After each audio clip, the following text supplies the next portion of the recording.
चलिए भाई, आज का टॉपिक है डी ब्लॉक। यार दोस्तों, बहुत ही सिंपल टॉपिक है, बहुत ही अच्छा टॉपिक है डी ब्लॉक। लेकिन इस डी ब्लॉक को पढ़ने से पहले हम उसके अंदर कुछ कुछ जो प्रॉपर्टीज और कंपाउंड्स हैं उनके बारे में पढ़ेंगे। डी ब्लॉक में पहला जो टॉपिक हमारा पढ़ेंगे वो हम पढ़ेंगे फोटोग्राफी। फोटोग्राफी क्या होती है? देखो, ये फोटोग्राफी वही है जो हमने पहले पढ़ी थी कभी बचपन में, या हमने अगर नहीं पढ़ी तो हमने देखी है बचपन में। कैसे बड़ा एक्साइटमेंट होता था पहले के ज़माने में जब घर में हमारे फंक्शन होता था। जी हाँ, जैसे कभी किसी का बर्थडे है, किसी के अंदर हम शादी है घर के अंदर, या कहीं हम बाहर घूमने जा रहे हैं, तो हमारे पास एक कैमरा होता था जिसमें 36 रील का सिर्फ फोटो होता था। टोटल उसकी एल्बम बनाई जाती थी और वो हम रील खरीद के लाते थे। कहाँ से? मार्केट से। ये वही फोटोग्राफी पढ़ रहे हैं। ये हमारी आज की फोटोग्राफी नहीं है, डिजिटल फोटोग्राफी नहीं है, कैमरे वाली नहीं है, सेल्फी नहीं है। तो आपके जो भी मन में डाउट्स आ रहे हैं वो क्लियर हटा देना सब। ये बहुत इनिशियल लेवल की फोटोग्राफी है। अच्छा, फोटोग्राफी हम पढ़ क्यों रहे हैं? क्योंकि हमारे को सिर्फ इसमें जो रिएजेंट है उनके यूज पूछेगा, इसलिए पढ़ रहे हैं। तो जब भी आप फोटोग्राफी पढ़े तो कॉन्सेंट्रेट सिर्फ रिएजेंट्स पर करें, उनकी यूजेस पे करें। आपके मन में जो भी डाउट्स आए उनको थोड़ा कंट्रोल करें। फोटोग्राफर नहीं बना रहे हैं यहाँ पे, ठीक है? हाँ, ऑल्टरनेट सॉल्यूशन आपने बना दिया सर, I10 नहीं बना के फोटोग्राफर बना दो, मजा आ जाएगा सर। अच्छा है, घर वाले भी खुश हो जाएंगे, कोई तो जॉब मिला अलग से। तो बिल्कुल कंट्रोल वे में बैठे, फोकस करें सिर्फ किस चीज पर? रिएजेंट्स पर, ठीक है? और उनकी बोलो यूजेस पे, ठीक? तो और ये ब्लैक एंड व्हाइट टाइप की फोटोग्राफी इनिशियली, जहां पर हम पहले रील खरीदेंगे, फिर रील खरीद के हम उसे कैमरे में फिट करेंगे। कैमरे में फिट करने के बाद हम उसे फोटो खींचेंगे, फिर वो फोटो खींचने के बाद रील को निकालेंगे, फिर वो रील जा करके फोटोग्राफर के पास जाएगी, फोटोग्राफर के पास जाके वो डेवलप की जाएगी, फिर डेवलप करने के बाद वो फोटो बनेगा और वो हमारे पास आएगा। क्लियर? तो पहला सवाल आता है, फोटोग्राफी किस चीज पर बेस्ड है? तो इसका आंसर देंगे हम, photography is based upon photo sensitivity of silver halides. Silver halide की फोटो सेंसिटिविटी पर बेस्ड है। तो सिल्वर हैलाइड की फोटो सेंसिटिविटी क्या होती है? तो सिल्वर हैलाइड की फोटो सेंसिटिविटी का मतलब ये होता है कि सनलाइट जब उन पर गिरती है तो वो डिकम्पोज हो जाते हैं। फोटो सेंसिटिविटी का मतलब क्या बताओ? जब सिल्वर हैलाइड्स पर सनलाइट गिरेगी तो वो डिकम्पोज हो जाएंगे। तो इसको कहा जाता है फोटो सेंसिटिविटी। क्लियर सबको? Photo sensitivity. तो हम क्या बोलेंगे कि पहला सवाल यहां से आएगा कि photography is based upon photo sensitivity of silver halide, mainly AGBR। तो हमारी जो फोटोग्राफी होगी वो मेनली किस पर डिपेंड करेगी? किस पर बेस्ड होगी? AGBR पर। किस पर? AGBR पर, ठीक? अब सबसे पहला जो स्टेप है वो है आपका प्रिपरेशन ऑफ फिल्म, यानी जो हम फिल्म खरीदने जाते हैं उस फिल्म का प्रिपरेशन कैसे किया जाता है। तो प्रिपरेशन ऑफ फिल्म की बात करें अपन, तो सबसे पहले हम यहां पर लेते हैं NH4NO3, ठीक है? NH4Br और AgNO3, इन दोनों की रिएक्शन कराई जाती है, जिससे बनता है AgBr और NH4NO3। ये जो AgBr है ये लेते हैं, इसमें थोड़ा डाई डालते हैं, डाई मतलब कलर्स, ठीक है? ठीक, और जिलेटिन डालते हैं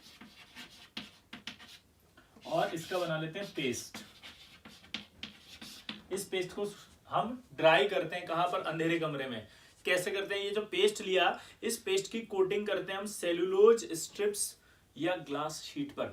सेलुलोज स्ट्रिप्स या ग्लास शीट पर कोटिंग करने के बाद इसे अंधेरे कमरे में सुखाया जाता है, सनलाइट में नहीं, क्योंकि सनलाइट में लाओगे तो ये AGBR डिकम्पोज हो जाएगा दोस्तों, और डिकम्पोज हो गया तो फिर ये टूट जाएगा AG में और हमारी फिल्म काली हो जाएगी, यानी खराब हो जाएगी। इसलिए अंधेरे कमरे में इसको, जल्दी बोलो, अंधेरे कमरे में से सुखाया जाता है। तो प्रिपरेशन ऑफ फिल्म में क्या करेंगे? Paste is coated on cellulose strips and dried in dark, ठीक? सूखने के बाद हमारी ये फिल्म बन गई। इस फिल्म को हमने डाल दिया प्लास्टिक के बॉक्स में। प्लास्टिक के बॉक्स में डालने के बाद ये आ गई हमारे मार्केट में। अब ये मार्केट में फोटोग्राफर की शॉप पर मिलने वाली है। अब आपके घर में है फंक्शन, आप गए, फोटोग्राफर से बोला कि हमें रील चाहिए। उस फोटोग्राफर ने आपको प्लास्टिक का बॉक्स दिया, वो रील लेकर आप आए, आपने कैमरा खोला, कैमरे में वो रील फिट करी। रील फिट करने के बाद सेकंड स्टेप क्या होती है? अब आप जिसका फोटो खींचना चाहते हैं, क्या बोला जल्दी बताओ? जिसका फोटो खींचना चाहते हैं, जी हाँ दोस्तों, उस ऑब्जेक्ट को आपने डिसाइड कर लिया, और ऑब्जेक्ट को डिसाइड कर लिया यानी कि आपने अब क्या करने वाले हैं, आप एक्सपोजर टू लाइट, ये ऑब्जेक्ट डिसाइड कर लिया। मान लो ये हमारा नल्ले बार है, ठीक, देखो नल्ले बार कितना स्मार्ट लग रहा है। तो ये आपने क्या करा, नल्ले बार को खड़ा किया, नल्ले बार को बोला चीज, क्लिक किया, तो जैसे क्लिक करोगे तो फ्लैश जाएगा और उसके चेहरे से टकरा के वापस आएगा। अब देखो ध्यान से, ये जो फिल्म है, इस फिल्म पर अभी AGVR की कोटिंग हो रही थी,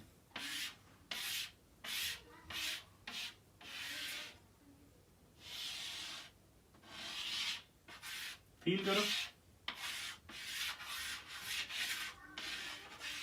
फील ना, ये AGVR की कोटिंग थी। अब जैसे ही वो नल्ले बार से टकरा करके लाइट आई, लाइट आगे यहाँ पर रिफ्लेक्शन आएगा, उसका टकराएगी, जैसे जहां जहां से टकरा के आई लाइट, वहां वहां का जो AGVR है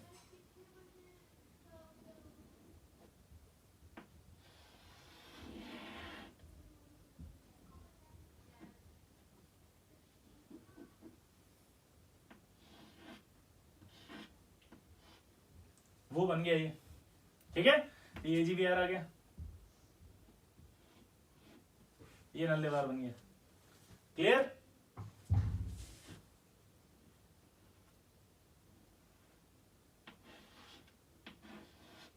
ये टकरा के आई, ठीक, यानी कि जो AGVR है वो जब सनलाइट आई तो ये टूट गया Ag+Br2 में, ये Ag का आ गया।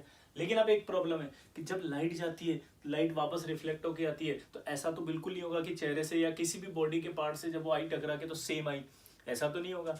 अलग अलग हिस्से से अलग अलग रिफ्लेक्शन आएगा लाइट का, कभी ज्यादा हो सकती है, कहीं कम हो सकती है। तो जब ज्यादा आ जाएगी तब तो डिकम्पोज होगा, लेकिन अगर ज्यादा नहीं आई तो वो एक्टिवेटेड फॉर्म में ही रह जाएगा, मतलब अभी वो प्रोडक्ट में नहीं गया है, मतलब थोड़ी सी एनर्जी और चाहिए थी। तो हम ये मान लेते कि यहां वाला अभी AGVR जो बचा, ये क्या है,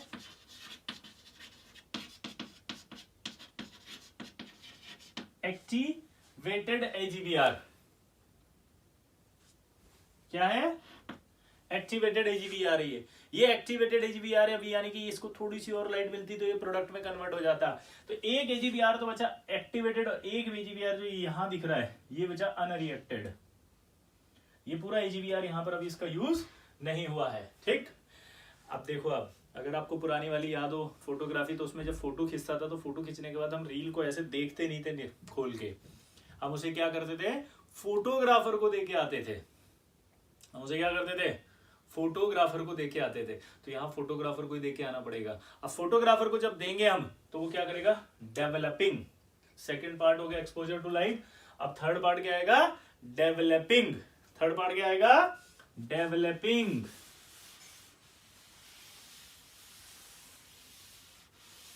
अब डेवलपिंग में क्या होगा देखना जरा,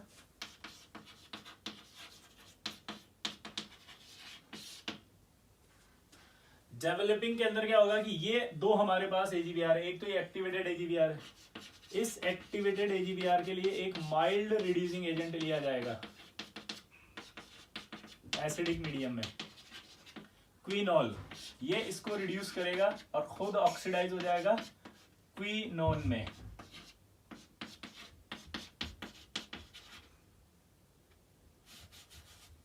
किसमें हो जाएगा, क्विनोन में। ये एसिडिक मीडियम लिया अपन ने और ये आपका HBr में आ गया क्विनोन। क्लियर? तो यहां पर आपका ये हो गया। इसी तरह से इसकी जगह हम ये भी ले सकते हैं AGBr, ये भी माइल्ड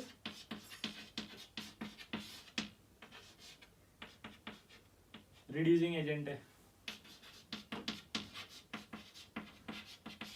ये। तो यहां पर आपके क्या होगा, AGBr इससे रिएक्ट करेगा Ag और ये ऑक्सीडाइज हो जाएगा KFeC2 प्लस KBr में।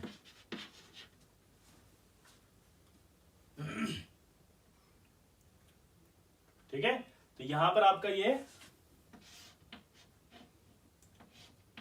Ag आपका प्राप्त हो गया। यानी कि आपने इस रिएक्शन से क्या किया, ये जो AGBr यहां दिख रहा था इस AGBr को किसमें कन्वर्ट कर दिया, Ag में। इस AGVR को किसमें कन्वर्ट कर दिया, AG में। ये जो AGVR दिख रहा है, इस AGVR को किसमें कन्वर्ट कर दिया आपने, AG में, एक्टिवेटेड। लेकिन अभी भी यहाँ पर आपका अनरिएक्टेड AGVR बचा हुआ है, इसको हटाना जरूरी है। अगर ये नहीं हटेगा तो अभी हमारी फिल्म पर जो इमेज है वो स्टेबल नहीं है, ठीक है। तो अनरिएक्टेड AGVR,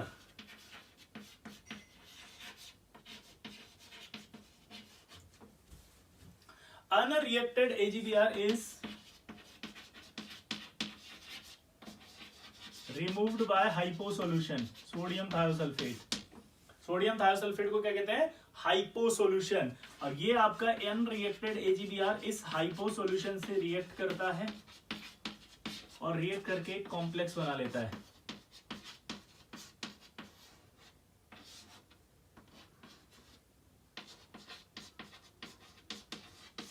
ये AGVR अनरिएक्टेड इस सोडियम थायोसल्फेट से रिएक्ट करके आपका क्या बना लेता है, सॉल्युबल कॉम्प्लेक्स। क्या बना लेता है, सॉल्युबल कॉम्प्लेक्स। और ये सॉल्युबल कॉम्प्लेक्स जो बना, ये सॉल्युबल कॉम्प्लेक्स बनने से आपका ये अनरिएक्टेड AGVR भी हट गया।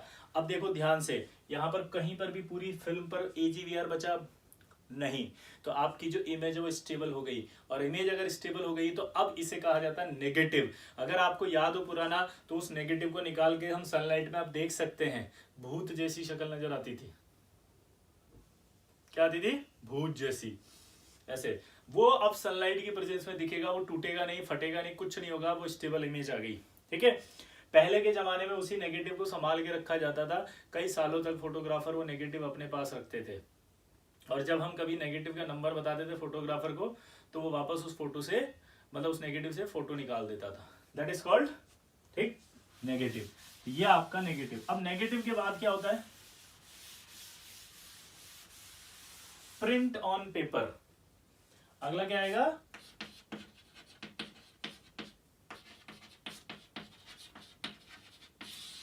Print on paper. यानी कि अब उस नेगेटिव, जैसे जेरोक्स मशीन देखिए, ओरिजिनल आपका क्या रखते हैं, ऊपर रखते हैं, और आप एक खाली कागज रख देते हैं। आपको याद होता है एक मैकेनिकल लाइट जाती है ऐसे, और वो मैकेनिकल लाइट जब जाएगी तो मैकेनिकल लाइट जाकर के रिफ्लेक्ट होती है, और वो सारा जो ओरिजिनल कंटेंट होता है वो जेरोक्स मशीन में आ जाता है, और दूसरे वाला जो खाली कागज है उस पर छप जाता है।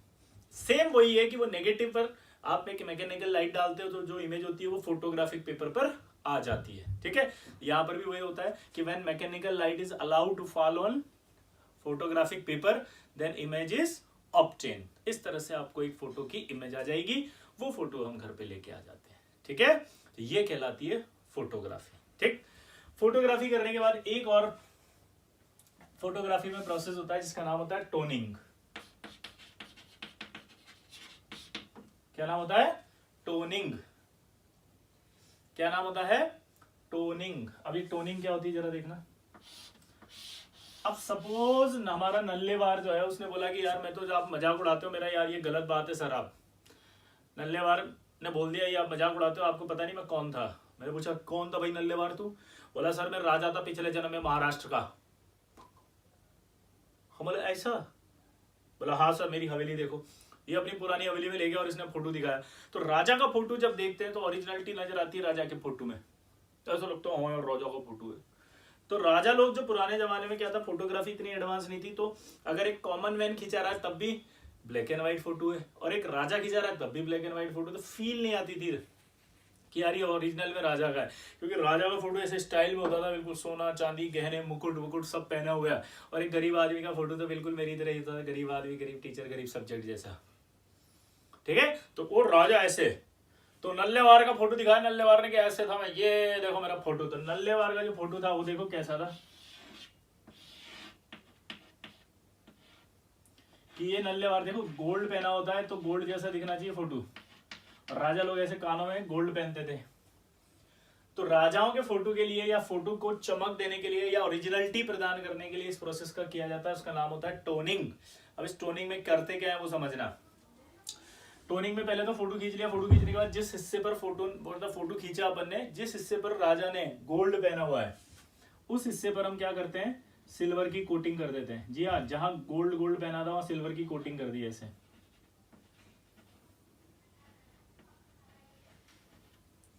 सिल्वर की कोटिंग करने के बाद इसको, यानी कि इस फोटो को AuCl3 ऑरिक क्लोराइड यानी कि गोल्ड के सॉल्यूशन में डुबो देते थे। क्या करते थे? गोल्ड के सॉल्यूशन में डुबो दिया जाता था। गोल्ड के सॉल्यूशन में डुबोने से क्या होता है कि यहां देखो सिल्वर और गोल्ड में अगर आप इलेक्ट्रोकेमिकल सीरीज की बात करें तो उस इलेक्ट्रोकेमिकल सीरीज में अगर आप बात करें तो सिल्वर ऊपर आता है, गोल्ड नीचे आता है, यानी सिल्वर अच्छा क्या है? रिड्यूसिंग एजेंट है अगर ऊपर है तो सिल्वर अगर अच्छा रिड्यूसिंग एजेंट है तो सिल्वर क्या करेगा? इस गोल्ड वाले सॉल्यूशन में से इसको हटा के AgCl बना देगा और खुद आपका गोल्ड में आ जाएगा। तो आप नोटिस करिए कि हमने जहां सिल्वर लगाया वहां कौन आ गया? गोल्ड। और हमने गोल्ड पर सिल्वर लगाया था। हमने सिल्वर ऑलरेडी कहां लगाया था? जहां पहले गोल्ड था। अरे भाई हमने सिल्वर कहां लगाया था? हमने गोल्ड पर लगाया था। अब रिएक्शन कराई फोटोग्राफ की AuCl3 से, तो Ag ने Au को रिप्लेस किया तो Au कहां चला गया? जहां Ag था। और Ag कहां लगाया था? जहां Au था। तो असली में Au कहां आ गया? जहां Au था। यानी जब उसने गोल्ड जहां पहना हुआ था वहीं गोल्ड आपको दिखेगा, तो फोटो की ओरिजिनलिटी आती। और प्रोसेस महंगा है, इसीलिए राजा लोग करा सकते थे। तो आपसे सवाल इतना सा पूछेगा कि गोल्डन एंड और ग्रे टिंट मतलब होता है स्पेसिफिक पार्ट पर टचिंग देना, मतलब टच लगाना है ना। तो गोल्ड या छापना, इंप्रेशन देना, ठीक है। तो गोल्डन और grey tint impart on specific part of photograph. Golden और grey tint impart on specific part of photograph by using AuCl3 and by using AuCl3 और दूसरा K2PtCl6। गोल्डन इम्पार्ट होता है AuCl3 से इम्पार्ट और ग्रे इम्पार्ट होता था आपके K2PtCl6 से, क्योंकि प्लेटिनम गोल्ड से भी कॉस्टली होता था। प्लेटिनम क्या होता था? गोल्ड से भी ज्यादा कॉस्टली। तो अगर प्लेटिनम गोल्ड से भी ज्यादा कॉस्टली है तो सोचो क्या हुआ? प्लेटिनम की भी तो पहन सकते हैं गहने, तो प्लेटिनम का भी टिंच इम्पार्ट करना होता था। राजा ने प्लेटिनम पहना हुआ है तो इसलिए वो प्लेटिनम का अगर टिंच देना है तब तो K2PtCl6 और गोल्डन देना है तो AuCl3। तो आपसे सवाल पूछता है टोनिंग में कौन सा रिएजेंट यूज होता है? AuCl3।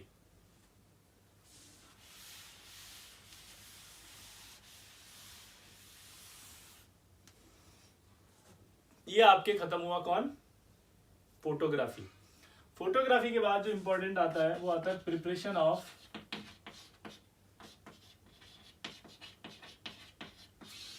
K2Cr27 यानी कि पोटेशियम डाइक्रोमेट। अब पोटेशियम डाइक्रोमेट का जो प्रिपरेशन है वो कैसे किया जाता है जरा देखना।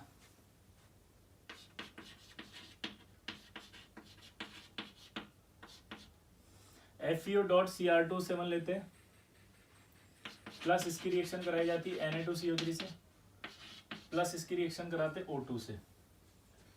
करीब 1000 से लेकर के 1300 डिग्री सेंटीग्रेड टेम्परेचर लेते हैं, ठीक है। 1000 से लेकर के 1300 डिग्री सेंटीग्रेड टेम्परेचर पर हम इसकी रिएक्शन कराते हैं। तो रिएक्शन कराने पर ये जो O2 है ये इस Fe को ऑक्सीडाइज करेगी और ये O2 इसी Cr27 जो लिख रहा है, सॉरी ये FeO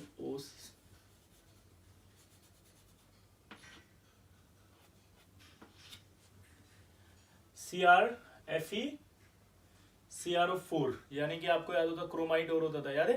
क्रोमाइड और का जो फॉर्मूला होता था FeCr2O4 होता था। तो ये Cr2O3 है +3, 7 नहीं था वो, है ना। तो यहाँ आप देखोगे तो ये +3 आएगा, ये आपका +2 आएगा, तो ये ऑक्सीडाइज करेगा, ऑक्सीडाइज करके ये ले आएगा इसको तो Fe2O3 में,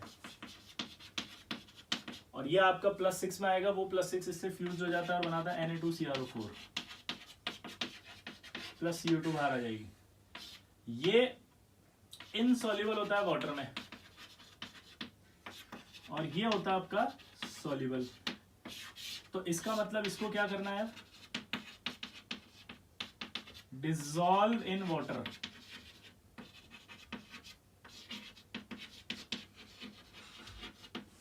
dissolve in water and filtered. क्या करते हैं जल्दी बताओ इसको? Dissolve in water and filter. तो इसको डिसॉल्व कर लिया वाटर में और फिल्टर कर लिया। जब फिल्टर करेंगे तो रेजिड्यू जो होगा उस रेजिड्यू में आएगा Fe2O3 और Na2CrO4 जो होगा वो किस में आ जाएगा, फिल्ट्रेट।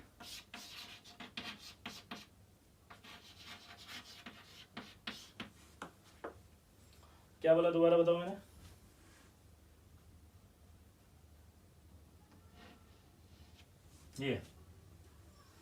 ये रेजिड्यू में आ गया ये Fe2O3 और ये आपका फिल्ट्रेट में आ गया Na2CrO4। फील आ गई? क्लियर? हाँ या ना? अब इस प्रोसेस में एक खास बात होती है, इसमें क्या लाइम ऐड कर देते हैं। लाइम नोट करके लिखेंगे हम यहाँ,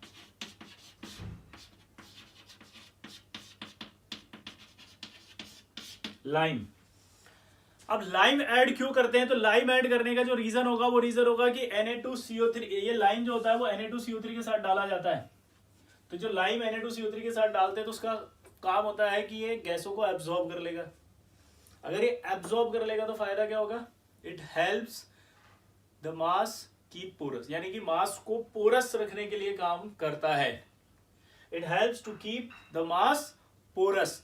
और दूसरी बात, अगर वो पोरस रखेगा तो जो एयर होगी वो हर जगह उसका एक्सेस होगा, हर जगह एक्सेस होगा तो वो कभी भी इनको फ्यूज्ड नहीं होने देती Na2CrO4। ठीक है, फ्यूजन हो जाता है, फ्यूजन होकर बड़े क्रिस्टल नहीं बनने देती। ठीक है, तो कुल मिलाकर के रिएक्शन फास्ट हो, रिएक्शन ज्यादा हो, क्योंकि अगर वो हर जगह एयर जाएगी तो एयर अगर हर जगह जाएगी तो रिएक्शन हर जगह होगी, हर जगह का मॉलिक्यूल का पार्टिकल या मॉलिक्यूल का जो एटम है वो हर जगह पार्टिसिपेट करेगा तो रिएक्शन फास्ट होगी। तो लाइम का एक फंक्शन आपको नोट करके लिखना इंपॉर्टेंट। क्या फंक्शन है? It helps to keep the mass porous. इसलिए जो एयर है उसका एक्सेस हर जगह होगा और वो Na2CrO4 को फ्यूज्ड नहीं होने देती, यानी कि जो फ्यूजन है वो नहीं आएगा। क्या बोला? इट प्रिवेंट, बोलो फ्यूजन। फ्यूजन नहीं आने देगी आपस में, उसको मिक्स नहीं होने देगी, फ्यूज नहीं होने देगी। ठीक है, अब यहां पर बात आ गई है आपके डाइक्रोमेट, सॉरी यहां पर बात आ गई आपकी क्रोमेट की। अब एक खास बात इंपॉर्टेंट है, नोट करके ये भी हमें पता होना चाहिए कि जो क्रोमेट है और जो डाइक्रोमेट है, क्या बोला जल्दी बताओ? ये क्रोमेट है और ये डाइक्रोमेट है। तो क्रोमेट और डाइक्रोमेट जो होते हैं ना, ये एग्जिस्ट करते हैं इक्विलिब्रियम कंडीशन पर एक साथ। तो क्रोमेट और डाइक्रोमेट दोनों जो है वो एक साथ इक्विलिब्रियम कंडीशन पर एग्जिस्ट करते हैं depending upon pH of the solution.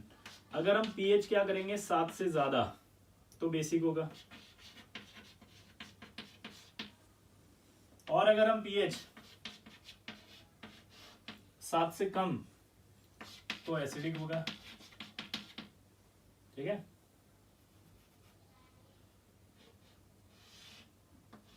तो पीएच अगर 7 से कम है तो ये बनेगा, और पीएच अगर 7 से ज्यादा तो ये बनेगा। तो ये जो Na2CrO4 लिया अपन ने, इस Na2CrO4 की रिएक्शन अगर मैं कंसंट्रेटेड H2SO4 से करवा दूं,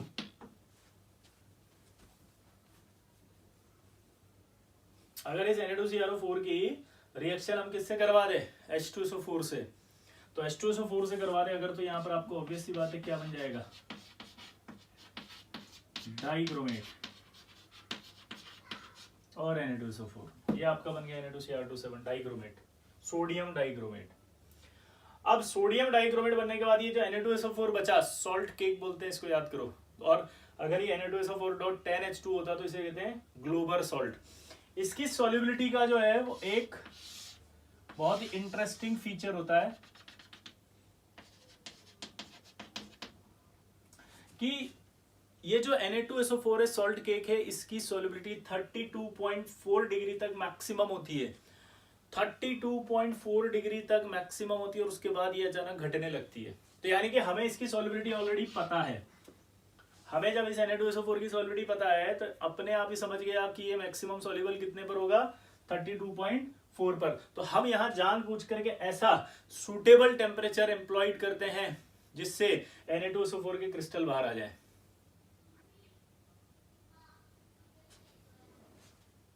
क्या बोला बताओ मैंने? ऐसा सूटेबल टेम्परेचर एम्प्लॉयड करते हैं जिससे हमारा Na2SO4 का क्रिस्टल बाहर आ जाए, और उसके बाद जो डाइक्रोमेट है उसके क्रिस्टल बाहर निकाल लेते हैं। और डाइक्रोमेट के जो क्रिस्टल्स आते हैं, रेड कलर के क्रिस्टल होते हैं, वो Na2Cr2 7.2H2O की फॉर्म में। बाद में इसको क्रिस्टल लिया जा रहा है, ठीक है। अब ये Na2Cr2 7.2H2O का क्रिस्टल बाहर आ गया, इस क्रिस्टल की रिएक्शन कराई जाती है।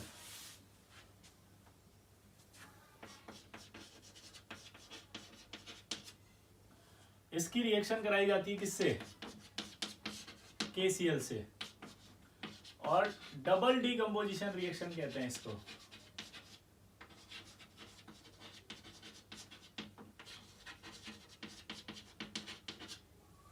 डबल डीकंपोजिशन रिएक्शन कहते हैं, और K2Cr2 7 प्लस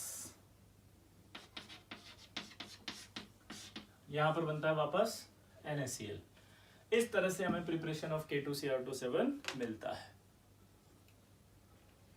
आराम से दोबारा से समझेंगे, कुछ नहीं लिया हमने, क्रोमाइट और लिया, उसके Na2CO3 से रिएक्शन कराई O2 में। O2 ने उसको क्या किया, Fe को ऑक्सीडाइज करके Fe2O3 बनाया, क्रोमियम को ऑक्सीडाइज करके क्रोमियम +6 में लाया, वो Na2CO3 के साथ फ्यूज्ड होकर Na2CO3 बन गया, Na2CrO4 बन गया। अब हमें एक प्रॉपर्टी पता थी कि यार Fe2O3 जो होता है वो इनसॉल्युबल होता है पानी में, और Na2CrO4 सॉल्युबल होता है। CO2 जो बनी वो तो उड़ी गई थी, तो हमने क्या करा, उसको उठा के सीधा सीधा किस में डाल दिया, पानी में। पानी में डालकर उसे क्या कर लिया, फिल्टर किया, तो Fe2O3 तो भग गया, वो तो रेसिड्यू था। अब बच गया Na2CrO4।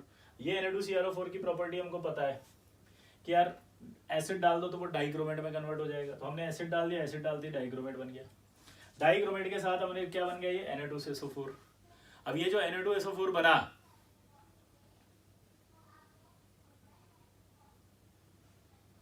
इसकी सॉल्युबिलिटी का भी इंटरेस्टिंग फीचर है कि वो 32.4 पर मैक्सिमम है, बाकी घट जाती है। तो एक ऐसा सूटेबल टेम्परेचर एम्प्लॉय करो जिससे इसकी सॉल्युबिलिटी कम रहे, ताकि इसका क्रिस्टल बाहर आ जाए। तो सबसे पहले इसका क्रिस्टल बाहर निकाल लिया, ये बच गया। अब इसको फिर क्रिस्टलाइज किया बाद में, तो इसका क्रिस्टल बाहर निकला इस फॉर्म में।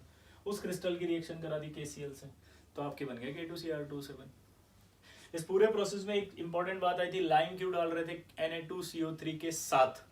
तो Na2CO3 के साथ लाइम डाल रहे थे क्योंकि ये अच्छा एब्जॉर्ब करने वाला होता है गैसों का, तो ये गैसों को एब्जॉर्ब कर लेगा, और अगर ये गैसों को एब्जॉर्ब कर लेगा तो वो रिएक्शन अच्छे से होगी। It helps to keep the mass porous, क्योंकि कोई भी गैस कोई जगह घेर के नहीं बैठी है तो पोरस हो जाता है, वो जगह खाली होती है, तो और खाली होगी तो एयर का एक्सेस बहुत ज़्यादा होगा, तो रिएक्शन अच्छी होगी।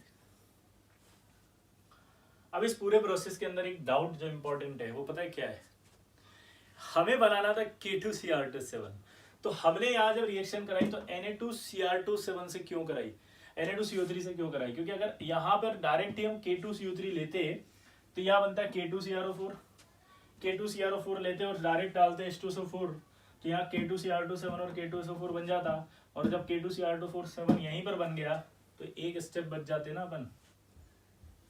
मतलब समझे कि Na2CO3 की जगह आपने K2CO3 क्यों नहीं लिया, जबकि बनाना तो K2Cr2 7 ही था। सोचो,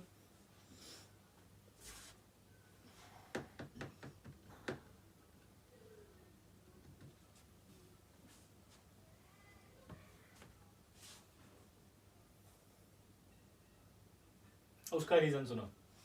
अगर आप यहाँ पर K2Cr2 7 लेते तो K2Cr4 बनता, K2Cr4 में H2SO4 डालते तो यहाँ K2Cr2 7 प्लस K2SO4 बनता। K2SO4 की जो सॉल्युबिलिटी होती वो K2Cr2 7 के ही बराबर होती, सेम सॉल्युबिलिटी होती, तो उसको निकालना मुश्किल हो जाता। अब आप निकाल नहीं पाते, और अगर आप निकाल ही नहीं पाओगे उसको तो फिर फायदा क्या होगा, तो मिक्सचर बनेगा, इम्प्योर बनेगा वो तो। इसलिए हमें पहले K2Cr2 7 की जगह यहाँ Na2Cr2 7 और Na2SO4 बनाना पड़ता है, क्योंकि Na2SO4 की सॉल्युबिलिटी हमको पता है, वहां से निकल जाएगी, उसको निकाल लेंगे और फिर आपके पास Na2Cr2 7 को रिएक्ट करा के K2Cr2 7 बनाएंगे। ठीक है, अब देखो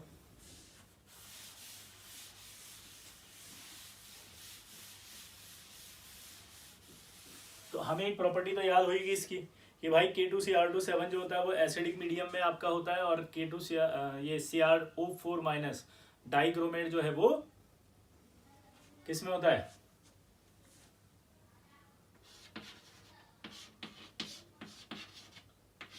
क्रोमेट बेसिक में, और ये एसिडिक में। ये 126 डिग्री होता है, इसका जो एंगल है वो कितना है 126। ठीक है, एक खास बात, डाइक्रोमेट जो है उसका कलर आपको पता होना चाहिए ऑरेंज होता है, और जो क्रोमेट होता है उसका जो कलर होता है वो आपको पता है क्या होता है, क्रोमेट का कलर वो येलो होता है। क्या होता है? येलो। अब एक खास बात देखना आप, ये जो आपका डिस्टेंस है वो 163 pm है और ये 179 पिकोमीटर है। ये ज्यादा ये कम है, क्यों? सोचो सोचो सोचो सोचो।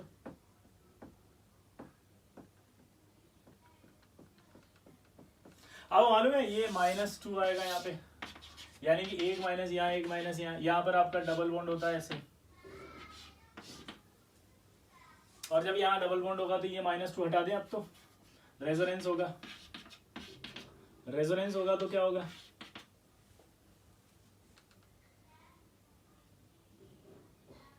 यहां पर रेजोनेंस होगा, डबल बॉन्ड कैरेक्टर आएगा तो लेंथ तो कम ही आएगी ना। अब जेई एडवांस में एक सवाल पूछा था, find the identical CRO bond in dichromate. अब बताओ आंसर क्या आएगा, identical CRO bond in dichromate, तो आंसर आएगा 6, क्योंकि यही आइडेंटिकल है 3 और ये 3 6। ठीक, अब यहाँ इंटरेस्टिंग बात है कि 2019 के अंदर एक सवाल आया जेईई मेंस के अंदर, और उसने पता है क्या पूछ लिया, उसने पूछा कि कितने बॉन्ड्स हैं CRO।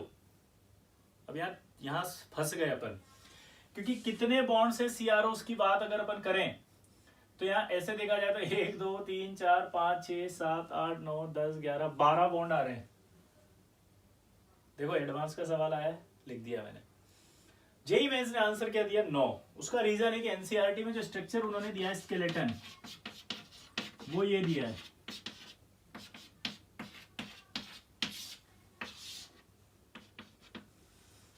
ठीक है, अब आप इसमें काउंट करो कितने, 1 2 3 4 5 6 7 8, तो आंसर क्या गया था, क्लियर। उन्होंने इस रिएक्शन से, इस स्ट्रक्चर से आंसर दे दिया, जबकि आंसर गलत है, आंसर सही में ये आना चाहिए। क्लियर है, तो वहां कंफ्यूजन आएगा जब 2019 का ये सवाल हम डिस्कस करेंगे, तो इसका आंसर जो आपको मिलेगा वो मिलेगा वहां 8, आपको आएगा सर 12 होना चाहिए, एक्चुअल में 12 होना चाहिए, क्योंकि देखो एडवांस वाले ने सवाल पूछा, इंटीजर सवाल था ये, वो उन्होंने स्केलेटन एनसीईआरटी से मान लिया, लेकिन एडवांस में ऐसा नहीं होता। ठीक है, तो ये मैंने दोनों स्ट्रक्चर बना दिया, ओरिजिनल स्ट्रक्चर ये है और एनसीईआरटी में जो लिखी है वो ये है। क्लियर,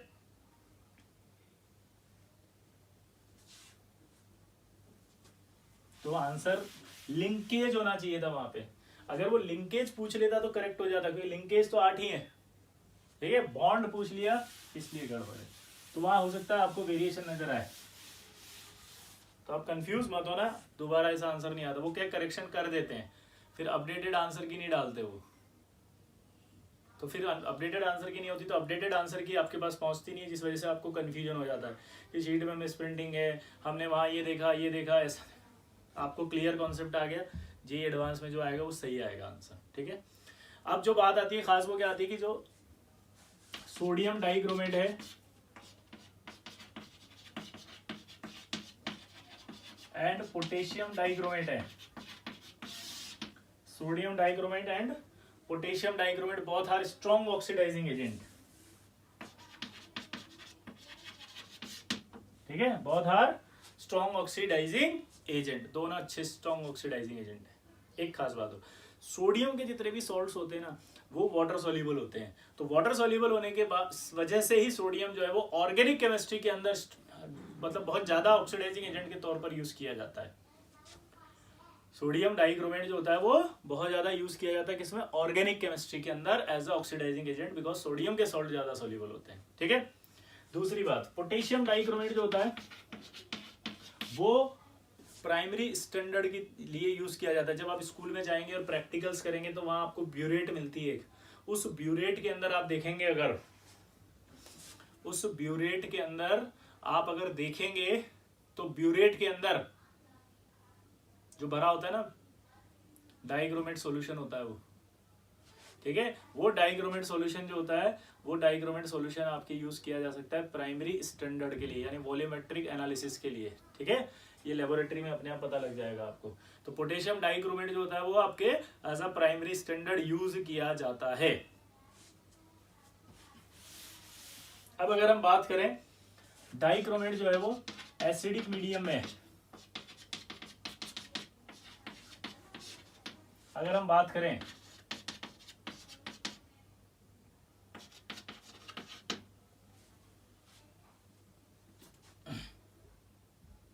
बैलेंस है क्या, देखो अगर हम बात करें तो ये डाइक्रोमेट एसिडिक मीडियम में क्रोमियम +3 में जाता है। ये तो हमने सॉल्ट एनालिसिस में भी पढ़ा था। किस में पढ़ा था? सॉल्ट एनालिसिस में भी, ठीक है। और इस रिएक्शन का जो इलेक्ट्रोड पोटेंशियल होगा वो 1.33 इलेक्ट्रॉन वोल्ट होता है। अब ये एसिडिक मीडियम की बात चल रही है। एसिडिक मीडियम में ये आपने कई सारे इसके ऑक्सीडाइजिंग नेचर पढ़ा था। जैसे अगर I- आ जाए तो ये डाइक्रोमेट इसको कहाँ ले जाएगा? I2 में। और अगर मान लो SN+2 ले आ जाए तो कहाँ ले जाएगा? ये SN+4 में। अगर यहाँ पर H2S आ जाए तो ये कहाँ ले जाएगा? सल्फर +Cr+3 में। ये हमने पढ़े हैं सारे के सारे, याद है? जब हमने सॉल्ट एनालिसिस की बात की थी तो सॉल्ट एनालिसिस के अंदर बात आई थी, याद है वो तो, ठीक है। अगर हम बात करें Fe+2 की तो Fe+2 को भी डाइक्रोमेट कहाँ ले जाता है? ये Fe+2 को डाइक्रोमेट कहाँ ले जाएगा? Fe+3 में। ये डाइक्रोमेट की प्रॉपर्टीज आ गई, ठीक। ये इंपॉर्टेंट है भाई, ध्यान रखना। ये सिंपल सा जेईई मेंस में डायरेक्ट पूछता है वो, ठीक है। अगला देखो,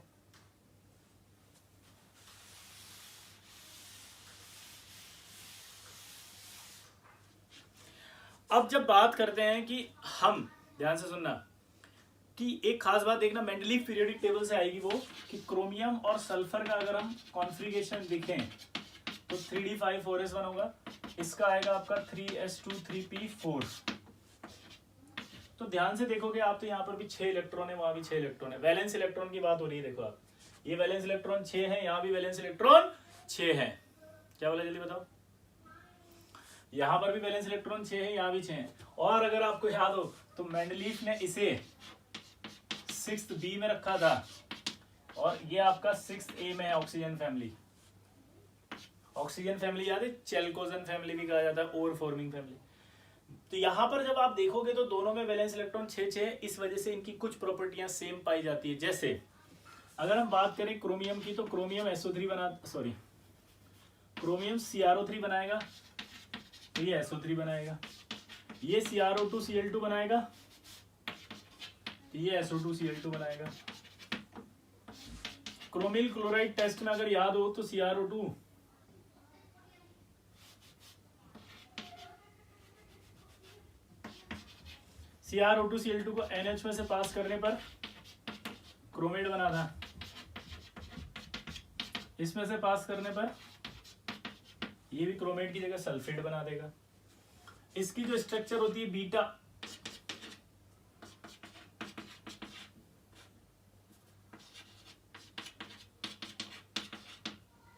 ये, और यहाँ SO3 जो बीटा SO3 था केमिकल बॉन्डिंग में बताया था, उसकी स्ट्रक्चर भी ऐसी आएगी। मतलब समझे इसका मतलब ये निकला कि आइसो स्ट्रक्चरल है, ये दोनों स्ट्रक्चर भी सेम रख रहे हैं।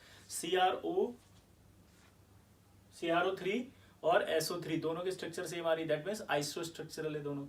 अब SO3 में थोड़ा सा स्पेसिफाइड कर रहे हैं हम, बीटा SO3, क्योंकि SO3 के 3 एलोट्रोप होते हैं, alpha beta gamma. Gamma SO3 जिसे हम S3O9 कहते हैं। गामा SO3 क्या होती है? S3O9, वो अलग स्ट्रक्चर है, वो साइक्लिक है। क्लियर? तो यहां तक की जब हम बात करते हैं तो यहां पर आपके स्ट्रक्चर सेम आ रहा है तो आइसो स्ट्रक्चरल आएगा। ये क्या आएगा? Iso structural. आपने अगर पढ़ा होगा तो एक स्ट्रक्चर हम 11th में पढ़ते थे, CL3Cl, इसको भी अगर NH से पास कर दें तो ये भी आपका क्या बनाएगा? सल्फेट। ऐसे कैसे यहाँ पे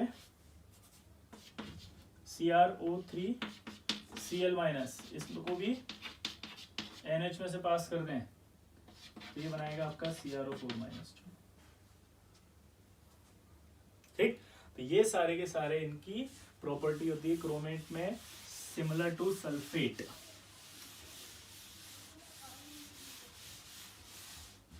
अब एक बहुत इंपॉर्टेंट सवाल आता है कि in laboratory dichromate K2Cr2O7 is used mainly, not Na2Cr27। अब ये भी बताया था मैंने आपको कि प्राइमरी स्टैंडर्ड में K2Cr27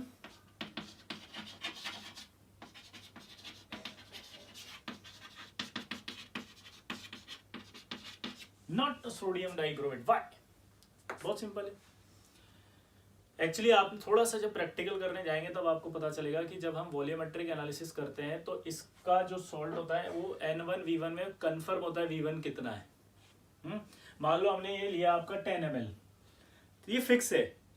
अगर आपने गलती से डाइक्रोमेट ले लिया तो डाइक्रोमेट में सोडियम है और सोडियम की पोलराइजिंग पावर ज्यादा होती है। क्या है वहां पर? वहां क्या है डाइक्रोमेट में? सोडियम की पोलराइजिंग पावर क्या है? ज्यादा। तो वो क्या कर सकता है? पानी को एब्जॉर्ब कर सकता है। पानी को एब्जॉर्ब करेगा तो वो पानी अंदर आ जाएगा तो उसका वॉल्यूम चेंज हो जाएगा। तो वॉल्यूम चेंज हो सकता है, इसलिए वो हमारा रिस्क हो गया, गलत कैलकुलेशन आ सकती है। इसलिए हम यहाँ पर डाइक्रोमेट को यूज करते हैं, पोटेशियम को, सोडियम को नहीं करते। तो अगर आपसे सवाल पूछा जाए तो आप सिंपल सा लिखेंगे कि dichromate Na2Cr27 is a deliquescent. Deliquescent वही होता है पानी एब्जॉर्ब करने वाला। तो Na2Cr27 is a deliquescent, that's why हम इसको यूज नहीं कर सकते। इनफ कंसंट्रेशन चेंज करने की कैपेबिलिटी है इसके अंदर, तो हम डाइक्रोमेट में पोटेशियम यूज करते हैं। ठीक, अगला देखो। अब बोलेगा कि how to standardise thiosulphate solution, कि अगर थायोसल्फेट सॉल्यूशन को स्टैंडर्डाइज करना हो तो कैसे करते हैं। तो ये हमने पढ़ा था कि थायोसल्फेट के अंदर, याद है आइडोमेट्री टेस्ट आया था, एक थायोसल्फेट में एक आइडोमेट्री टेस्ट आया था, तो उससे स्टैंडर्डाइज किया जाता है। तो ये सवाल आपसे जो पूछेंगे वो बता देंगे। तो ये आपका ठीक है डी ब्लॉक अभी अगली क्लास में हम पढ़ेंगे। इतना आप अच्छे से याद करें, इंपॉर्टेंट है। ठीक है, चलिए मिलते हैं अगली क्लास में, तब तक के लिए टाटा बाय बाय।